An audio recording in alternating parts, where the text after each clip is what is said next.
आइ सुबहमे जखन हम इसकुल अबै छलहुँ हन घरसँ तकरीबन 7 बजेके 7 सवा 7 बजेके आसपासमे तऽ रस्तामे हमरा एकटा मोबाइल भेटल। देखियौ ई मोबाइल छै, अहाँसभ देख सकै छी, देखियौ गौरसँ,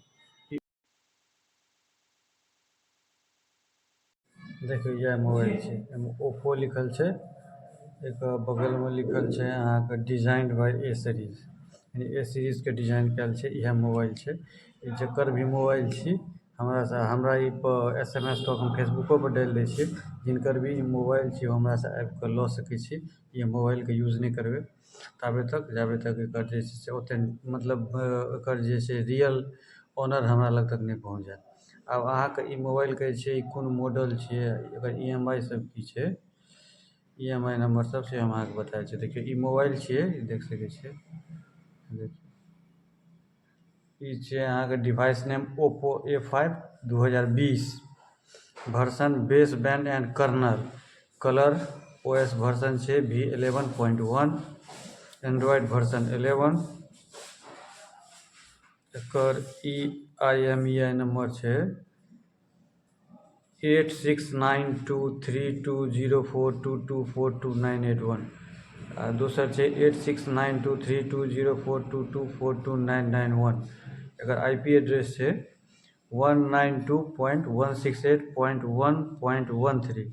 ओकर नीचाँमे यए जस्ट FAT.68CA.FE5EFF.FE31.8B22। इएह मोबाइल छै, पूरा डिटेल हम बता देलहुँ। ई देख सकै छियै, कनि दूरसँ एतऽसँ देखा नहि रहल छै। इएह मोबाइल छै, देखियौ अहाँ देख सकै छियै, एकर पूरा जानकारी छै एहिमे। तऽ ई मोबाइल छै, मोबाइल अहाँ जिनकर भी छी ओ आबि कऽ हमरा सम्पर्क करू आ ई मोबाइल लऽ लिअ, जिनकर भी मोबाइल छै।